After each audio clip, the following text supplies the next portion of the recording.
What's up? What's up? This is Zach Boschman checking in. You are locked into the Citizen Truth podcast, and we are so excited to have Heather Ann Thompson on the podcast today. The book is Blood in the Water, the Attica Prison Uprising of 1971 and its legacy. Heather, let's get right into it. Why write a history of the Attica Prison Uprising? I believe I heard in other interviews that this took you something like 10 years to write, so why devote so much time and research to creating this book? For starters, it was really clear to me that this was a story that was relevant to today. We have more people in prison in this country than any other country on the planet. And it was pretty clear that there was a reason that dated back somewhere in our past. And I wanted to know what maybe a civil rights protest that happened back in 1971 had to do with the fact that we became the world's largest jailer, and why it was that we as a nation didn't really know anything about this event, other than we had this idea that people that were in prison were the worst of the worst, that people in Attica in particular, this one prison, were the worst of the worst. And yet this uprising had been to improve basic human rights.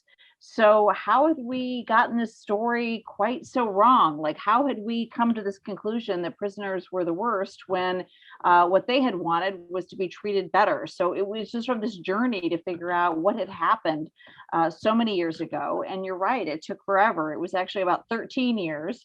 And the reason was because it turns out that what happened there was a pretty egregious story of murder on the part of state officials, of a cover up, of a really every effort to make sure the American people were not aware of both how bad the conditions were, but also how far the state of New York would go. And really state officials beyond that would go to make sure that we didn't know what had happened. So it took a long time to really to figure out what was going on. That's amazing. I want to get into all those topics, but first, take me back to 1971 in Attica Prison. What was life like for the inmates of Attica? Who were the inmates of Attica? Just give me a little background. Well, so Attica was back in 71 very much like a lot of prisons are today. It was a remote prison. It was a maximum security prison. By the way, it still exists today. It looks exactly the same today as it did then. In upstate New York, very near Buffalo, off the New York State Thruway. And it was filled with men largely from the big cities, New York City and its boroughs, Buffalo, Rochester, Syracuse, overwhelmingly Black men, overwhelmingly men, Puerto Rican men, Latino men, Black men, and overwhelmingly a place with white guards. The men in there were there because of drug addiction, because they were poor, did not have the money for really good lawyers.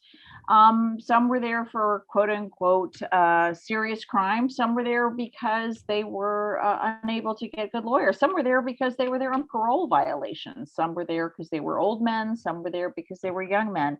But all of them were there simply to serve time, and yet were experiencing a whole lot more punishment than that, such as being fed on 63 cents a day, far too little food, being given a roll of toilet paper a month, being given such substandard medical care that people would lose all their teeth when they were there, get septicemia, lose all kinds of health, lose years off their life really because they were inadequately cared for. So these are the conditions that really mount over time, and these men try to bring attention to them. They try to write letters to their state senator. They try to basically beg for some form of remedy. Going through the system. And by the way, the guards themselves, who are these, really untrained white kids from upstate New York, who don't have any other choice but to work in the prison. There's no other jobs up there.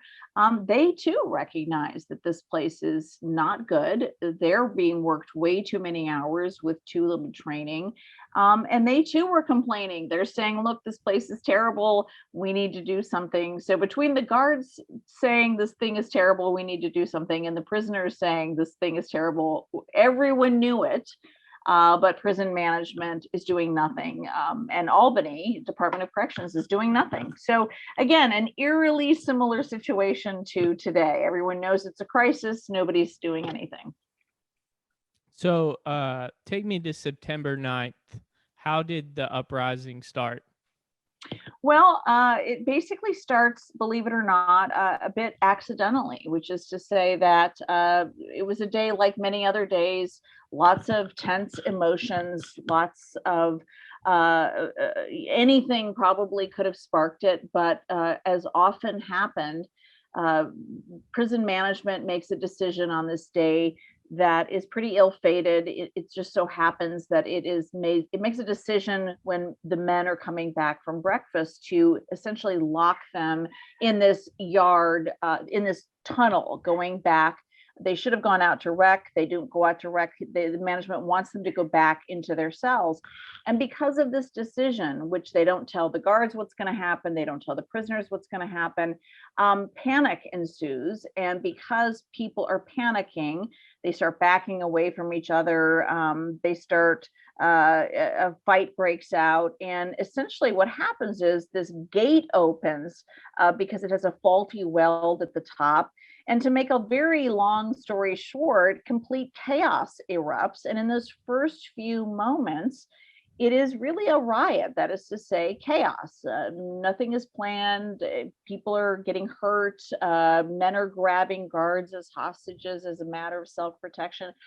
But then what happens is that people begin to realize that if they don't do something, if they don't move out to the outside, if they don't get a hold of this thing, it will be not only dangerous, but that it's a missed opportunity to really bring the world outside's attention to what's going on inside. And so they do. The men inside, the cooler heads prevail. They move the whole operation essentially outside into one yard, D yard, and thus begins what is not a riot. It's really a protest. It's really what we call the Attica Uprising, or rebellion of 1971. And that starts that morning, with about 1,300 men out in D yard.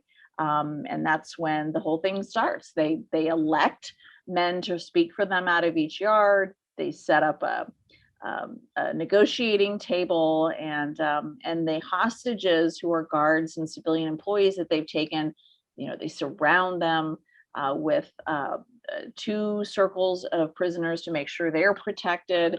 And thus it begins for the next 4 long days and 4 long nights. Yeah, so you talk a lot about the camaraderie that was developed at that moment in the yard. You talk about how they elected leaders, etc. What demands did they come out with after that deliberation? Well, it's interesting. There was a series of demands. There was a process of getting to the demands. Like I said, they had a series of elections where each cell block sent representatives effectively to the negotiating table, and through that process, they actually had a bullhorn up at the table where every discussion was translated in Spanish, for example, so that even the guys who spoke Spanish would understand what was going on. And through that process, they whittled it down. There was, for example, sort of a group of demands that would then become the quote unquote 15 practical demands. And then ultimately there came out of that a series of even more specific demands, 28 demands that would then be negotiated with the state. But ultimately the way to understand the demands is that they were all very practical demands. Things like improve medical care, improve the rules surrounding parole. This is a place that if you got parole, the rules were so capricious. You were given an old phone book and told basically write to somebody and get a job, and you couldn't get out till you got a job. And how are you going to write to somebody? I mean, it was a crazy system. So these were the kinds of demands. Improve the end slave labor was a demand. In other words, pay people for the work that they did inside. So very practical, and really a response to the poor conditions inside were the crux of the demands. One of the very important demands, though, that becomes very important is the demand for amnesty. That is to say, let us give up when it is time, let us surrender, but the state must agree not to hurt us physically and not to charge us with all manners of crimes for having had these negotiations with you, for having had this uprising. And that will become the ultimate sticking point in this with the state of New York. So how did the authorities, state of New York, et cetera, respond to those demands? Well, it's interesting. I think that, there's the story that we thought, what we thought happened, and then the story that I learned happened over the course of doing the book. For a long time, what the story everyone thought is that the state of New York had really bargained in very, very good faith, and that it was really that the prisoners were being unreasonable. They were holding out, and that the state had virtually agreed to everything, and that the prisoners should have just, not kept holding out. They should have surrendered by about day 3 or 4, and that this whole thing could have just ended. And particularly because, in addition to this negotiating going on between state officials and prisoners, there was an entire observers committee. The prisoners had asked people to come in to kind of oversee this and represent them, and the state officials had people on that observers committee kind of representing them. And so you had a lot of eyeballs on this, and we kind of thought at the time that, what's the problem here? Why can't this thing just end? Well, in the course of doing the research, I got to see all kinds of documents, and really it began to become clear to me that the state had no intention really of negotiating this and having this end peacefully. So in fact, yes, the state does respond on paper to all of these demands fairly favorably. But we now know that there was a lot of caveats in the language. There was a way in which this probably was not going to turn out very well for them had they surrendered, number one. Number two, the only reason why state officials had not gone in with force right away was because they essentially couldn't. These observers were there, and it would have been very ugly, and it was going to take some time to sort of clear it out so that they could go in with force. And really, I think ultimately, this issue of the amnesty was not just a matter of could the prisoners give up without being harmed. The state of New York was not going to let these prisoners get away with this. It's just so clear in retrospect. For one thing, a guard had died in the earliest stages of this moment when the prison comes under prisoner power. As I described it as a riot, it was complete chaos. A guard had been overrun in those initial early hours. And even though there was no clear evidence of who had harmed him, so many people had trampled over his body, had harmed him, had kicked him. There's no way to know who had done it. The prisoners wanted amnesty so that they would all not be charged with felony murder. That's another key reason they wanted amnesty. But once that happened, the state of New York was, they knew that would be enough to kind of just unleash the police on them on that final day. And they were never going to give up. They were never going to let them give up. That's clear. And I think it's also clear that the Governor Rockefeller, was so hell-bent on becoming the president one day, was so hell-bent on showing the Republican Party that he was tough on crime, that he wasn't also going to give up to these prisoners. But we didn't know that at the time. What it looked like at the time was the prisoners were just holding out. The state was being reasonable. And so it was a dicey moment that it looked like they were negotiating in good faith. A very long-winded answer to your question. So the state unfortunately does decide to go in with force, I believe September 13th, right? Right. Talk to me about that decision and how that played out. Well, so imagine that on the 4 long days and nights while these negotiations are going on and the observers are trying to facilitate these negotiations. Meanwhile, outside of the prison, there are hundreds of troopers coming from every state trooper battalion all over the state of New York. They are descending on Attica.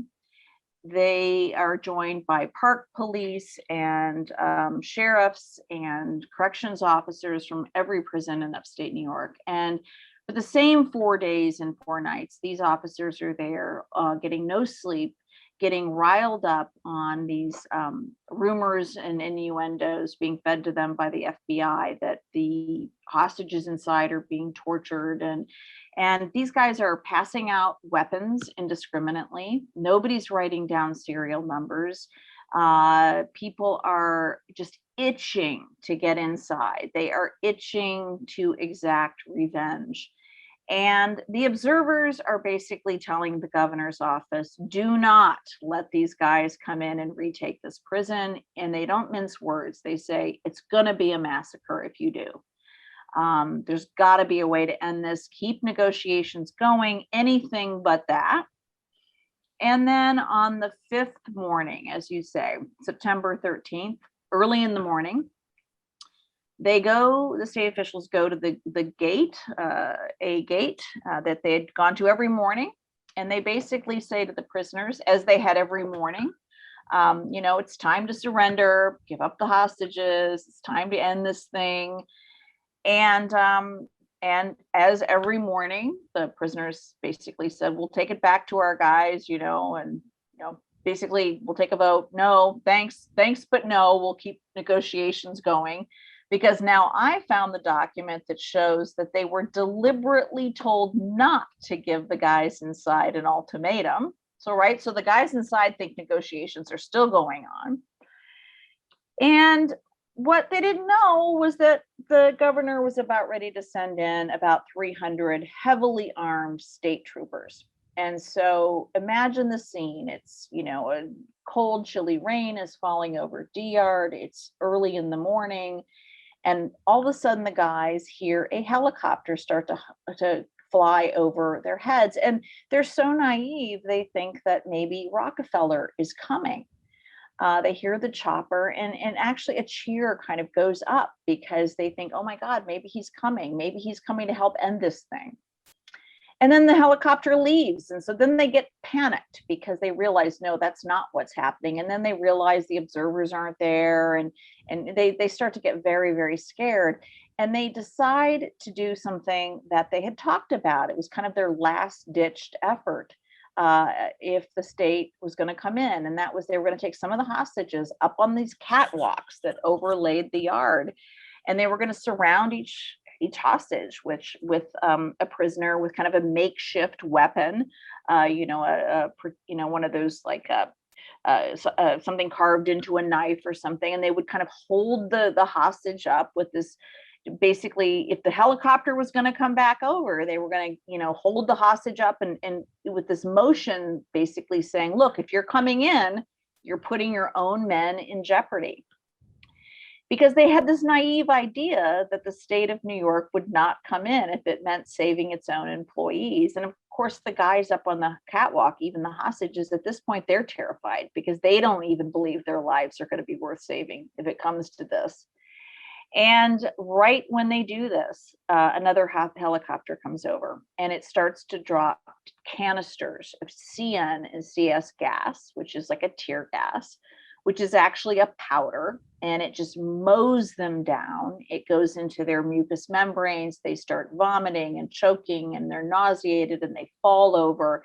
And right then, when everyone is blinded and they can't see and they're falling over, all of these heavily armed troopers with gas masks start off, and they come out onto the catwalks and start shooting. And for 15 minutes, all you can hear is a helicopter circling overhead on a megaphone saying, "Surrender with your hands up and you won't be harmed," over and over and over again, to the sound of bullets flying. And within 15 minutes, it's carnage. 128 men shot multiple times, 39 men dead or dying, both prisoners and hostages. And then the state of New York steps out in front of the prison and says that something completely different happened. It tells the American people that the prisoners killed the hostages. And from that moment on, a cover-up begins that really goes to explain all kinds of things, not the least of which why the nation turns against prisoners, why the nation embraces mass incarceration, and why it took so long to write the book, because that story was pretty hard to then unwind once it got told. Talk to me a little bit about that process of finding, the truth. I assume there's a lot of FOIAs. Well, was it difficult to find these original documents that told the full story of what actually happened?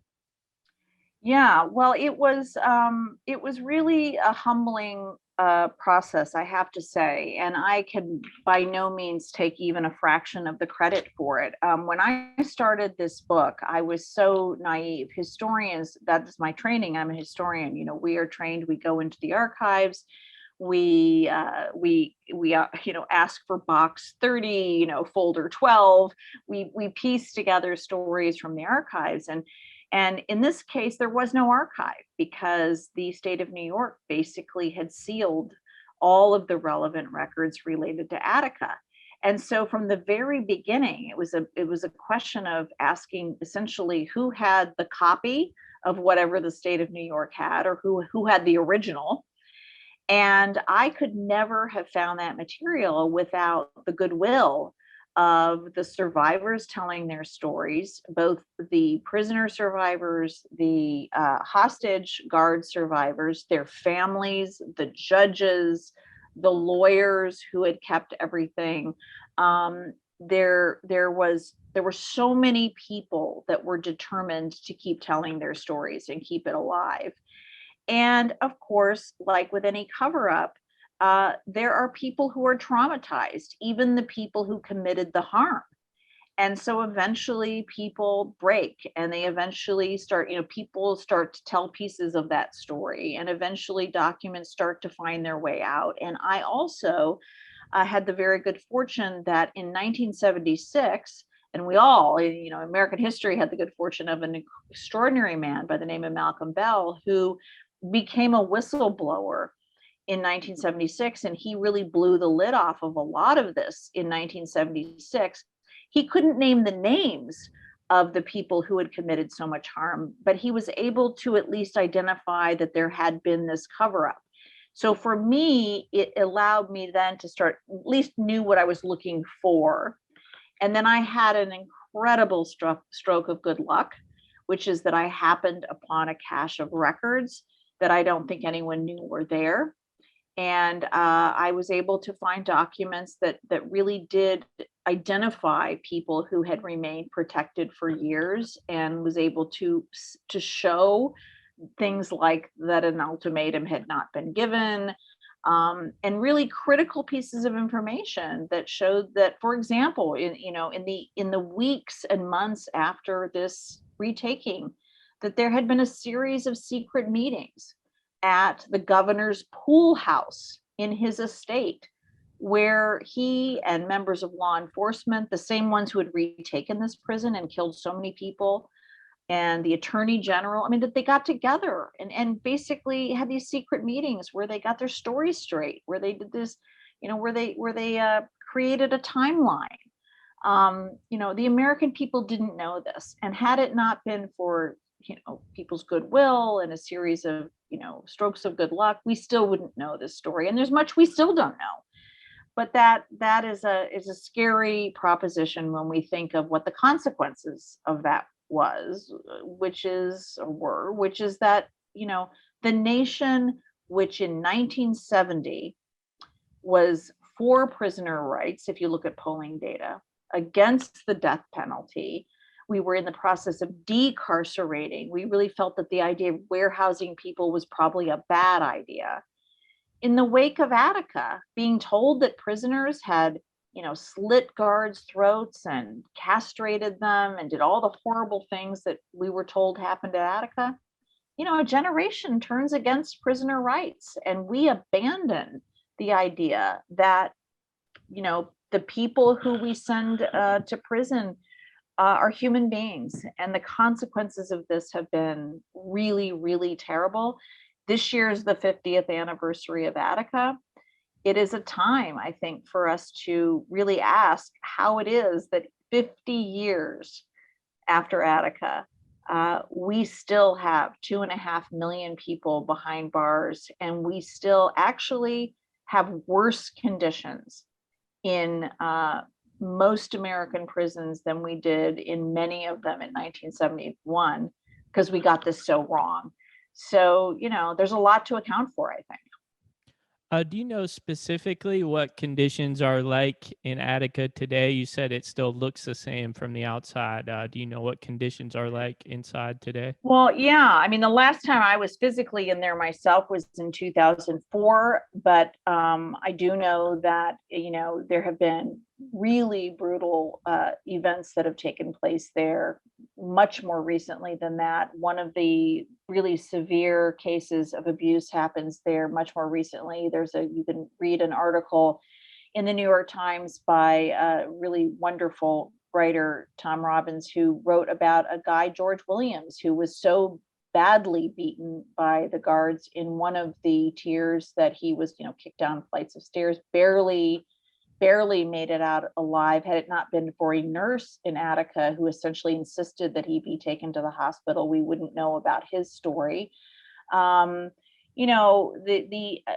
amount of time that people do in segregation in Attica is horrific and inhumane. I mean, thank God the state of New York has just recently passed this law that is putting a limitation on solitary confinement, but this is 50 years too late and also too little. You can still be in there 15 days, but nevertheless something.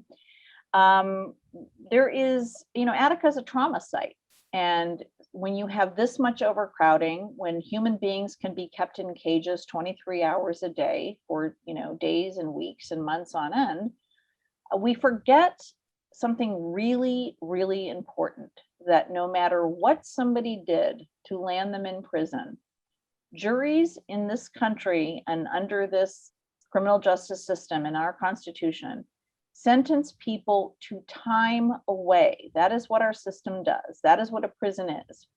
We do not sentence them to all the gratuitous punishment on top of that. So everything else that comes on top of that, the abuse, the starvation, the deprivation, the solitary confinement, the physical assaults, the rapes, everything that happens on top of that is nothing that a jury sentences anyone to. And we kind of forget that as part of our culture. So that is what we know to be the case today, that has all gotten much worse, not to mention the fact that people do much more time in terms of how many years they go away. The prison population in 1970 compared to today, if we went back there, if we just simply went to the prison numbers that we had in 1971 that we had then, we'd have to let out about 1.5 million people from jail right now.